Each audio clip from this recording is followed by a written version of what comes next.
Assalamualaikum warahmatullahi wabarakatuh. Kami dari kelompok 2 akan mempresentasikan hasil diskusi dari makalah yang telah kami buat dengan judul Pembuatan Sirup Glukosa.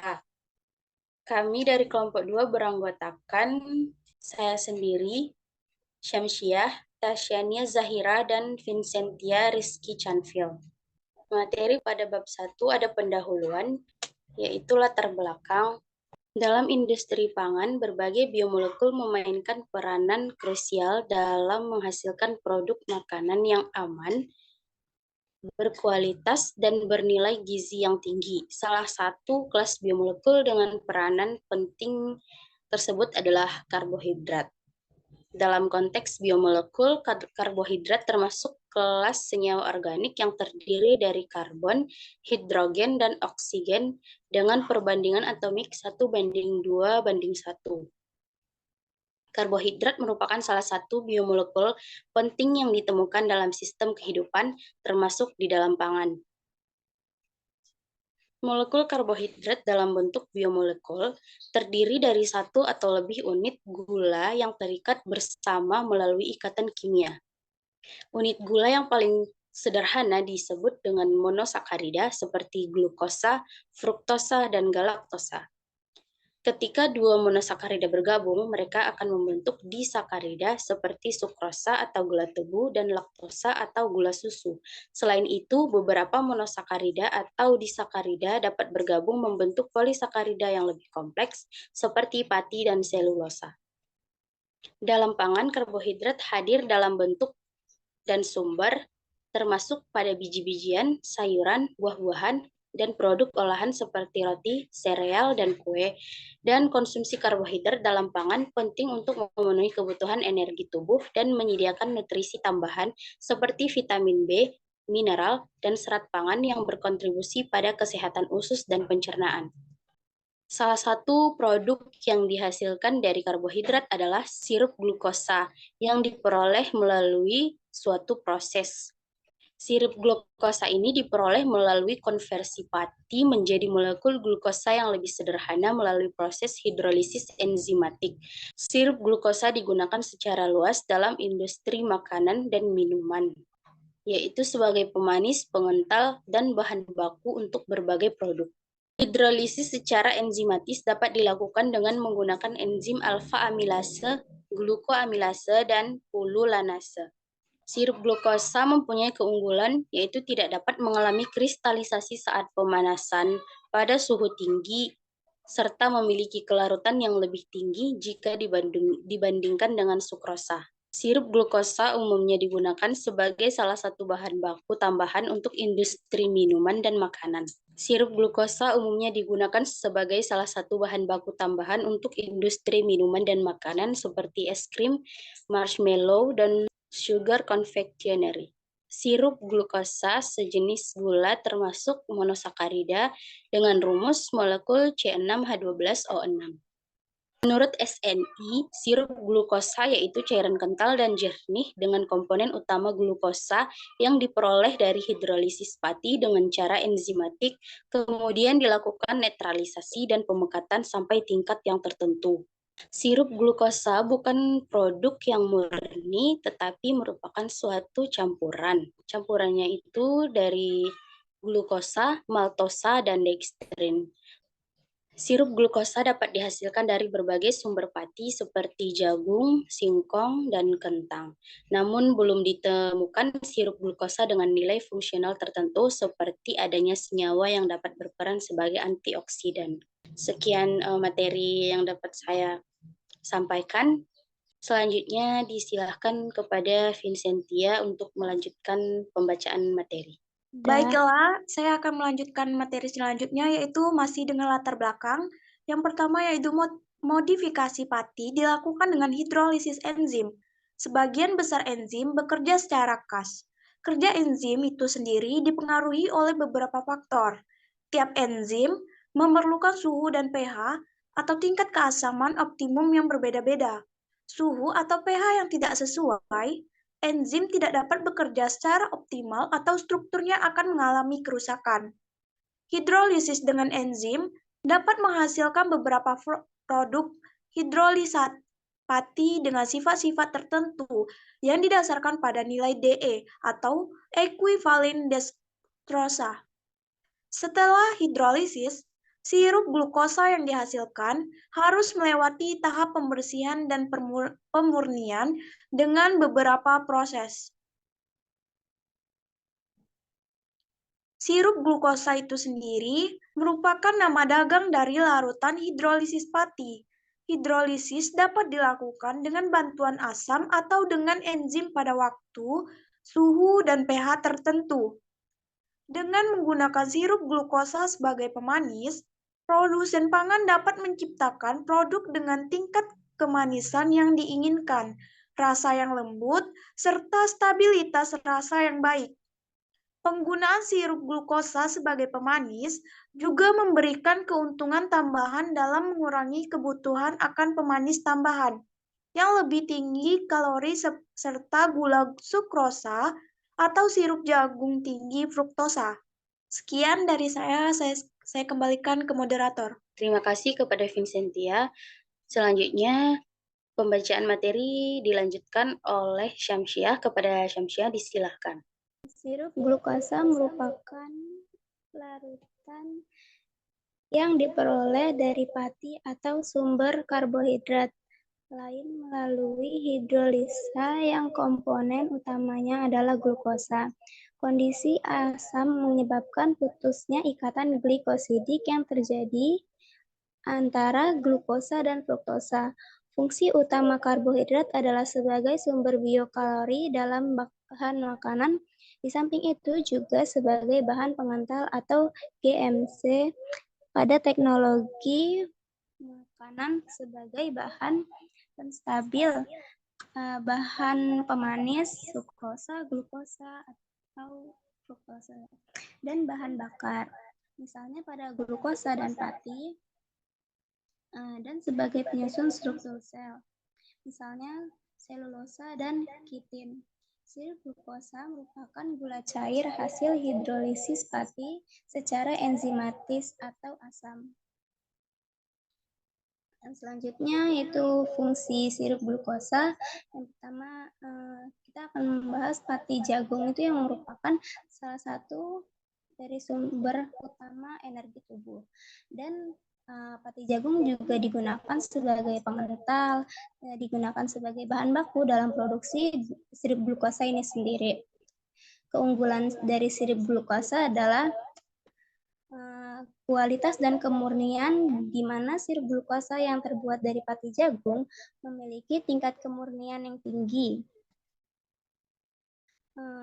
Dan juga sebagai sumber energi, sirup glukosa yang terbuat dari pati jagung memiliki kemampuan yang baik untuk menghambat kristalisasi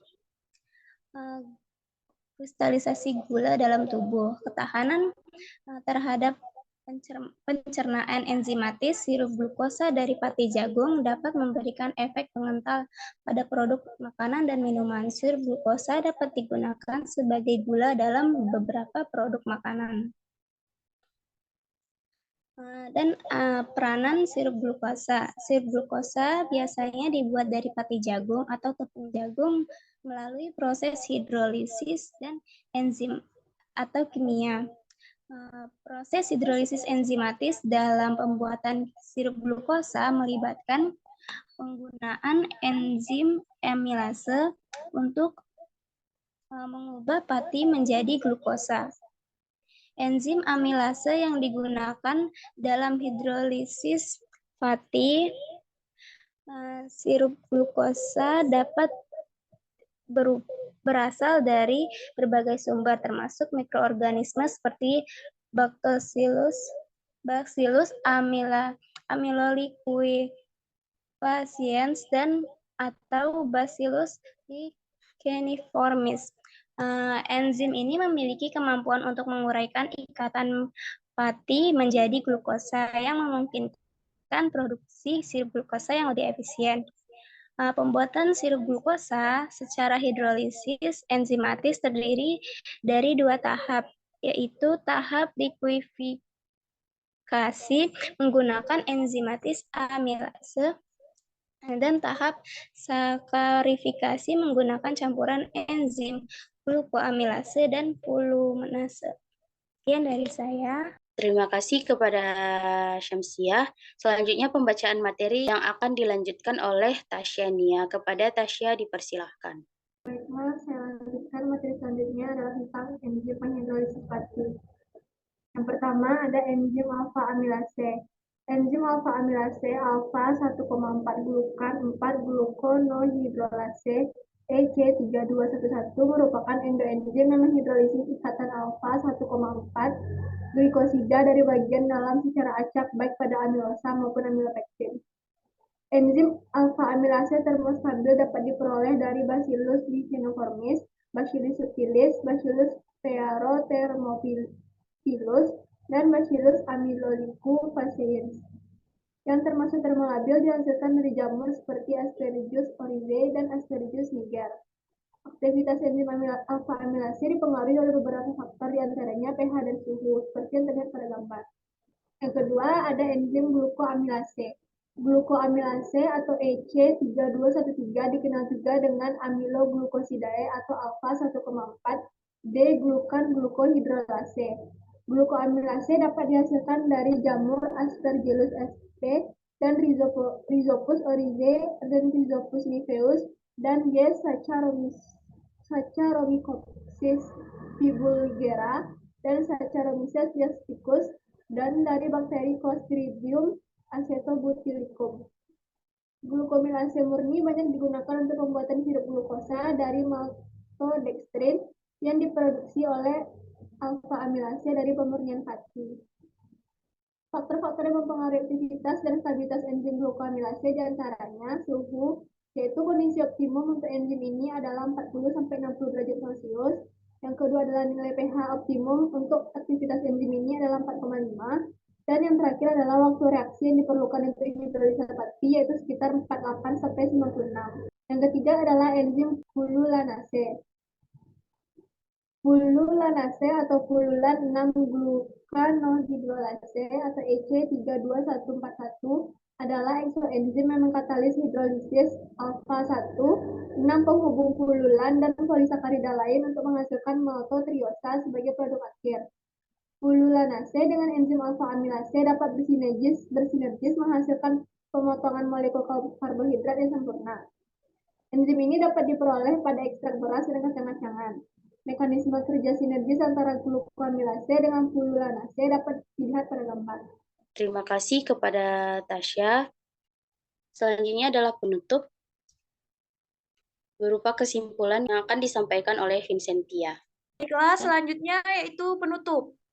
Dari penjabaran materi yang telah kelompok kami sampaikan, dapat disimpulkan bahwa pada produksi sirup glukosa digunakan bahan berupa pati, enzim, arang aktif, dan resin dengan proses hidrolisa pati dengan enzim. Reaksi yang terjadi dalam pembuatan sirup glukosa yaitu reaksi hidrolisa atau pemecahan pati menjadi glukosa dengan bantuan enzim, di mana enzim yang digunakan yaitu alfa amilase dan amiloglucidase. Selanjutnya adalah pembacaan jawaban dari pertanyaan yang akan disampaikan oleh Syamsiah, Tasya, dan Vincentia. Pertanyaan yang pertama, pertanyaannya dari Selvi Ramadhani. Pertanyaannya, mengapa proses likuifikasi yang dilakukan tanpa gelatinisasi membutuhkan waktu yang lebih lama? Karena kan proses likuifikasi ini merupakan tahap awal dalam produksi sirup glukosa dari pati.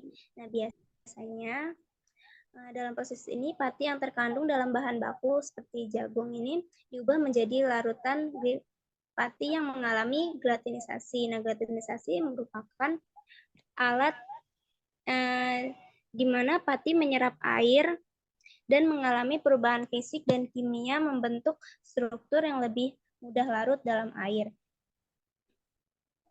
Nah, kalau dia tidak mengalami gelatinisasi, dibutuhkan waktu yang lebih lama karena pati tetap dalam bentuk yang lebih padat dan tidak mudah larut dalam air, serta memerlukan upaya ekstrak untuk mencegah gumpalan atau endapan yang terbentuk. Baiklah, saya akan menjawab pertanyaan dari Cindy Indriana pada kelompok 3, yaitu bagaimana pengaruh suhu dan pH pada proses hidrolisis pati. Jawabannya, suhu dan pH memainkan peran penting dalam proses hidrolisis pati. Hidrolisis pati adalah reaksi kimia di mana pati dipecah menjadi gula sederhana seperti glukosa melalui penambahan air. Yang pertama itu adalah suhu. Kenaikan suhu akan meningkatkan kecepatan reaksi. Ini karena kenaikan suhu memberikan energi kinetik tambahan kepada molekul yang mempercepat laju reaksi kimia. Yang kedua itu ada optimum suhu hidrolisis pati bervariasi tergantung pada enzim yang digunakan. Beberapa enzim amilase memiliki optimum sekitar 37–40 derajat Celcius, mirip dengan suhu tubuh manusia. Yang kedua ada pH. pH juga mempengaruhi aktivitas enzim yang terlibat dalam hidrolisis pati.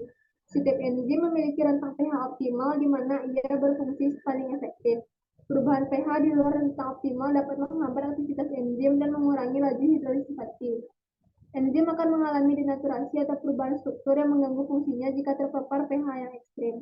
Pada umumnya, suhu dan pH harus dikendalikan dengan cermat selama hidrolisis pati untuk memaksimalkan kecepatan dan hasil reaksi. Hal ini dapat dicapai dengan memilih kondisi suhu dan pH yang sesuai dengan enzim yang digunakan dan jenis pati yang akan dihidrolisis. Baiklah, saya akan menjawab pertanyaan dari Vivi Aprilia Putri dari kelompok 5. Pertanyaannya yaitu, jelaskan akibat dan efek samping yang akan ditimbulkan dari proses pembuatan sirup glukosa yang tidak sempurna dari yang seharusnya. Jawabannya yaitu, jika proses pembuatan sirup glukosa tidak berjalan dengan sempurna, dapat menimbulkan akibat dan efek samping yang berpotensi berdampak negatif. Berikut ini beberapa contoh akibat dan efek samping yang mungkin terjadi. Yang pertama yaitu proses pembuatan sirup glukosa yang tidak sempurna dapat menghasilkan kadar gula yang tidak terkendali. Yang kedua, kualitas produk yang dihasilkan yang buruk. Yang ketiga, resiko kontaminasi mikroba yang tidak diinginkan, kondisi yang tidak steril atau tidak higienis selama proses produksi dapat menyebabkan pertumbuhan mikroorganisme seperti bakteri, jamur, atau khamir. Yang keempat yaitu potensi kerugian ekonomi. Jika proses pembuatan sirup glukosa tidak berjalan dengan baik, bisa terjadi pemborosan bahan baku, energi, atau sumber daya lainnya. Sekian hasil dari presentasi kami. Kurang dan lebihnya kami mohon maaf. Wabillahi taufiq wal hidayah. Wassalamualaikum warahmatullahi wabarakatuh.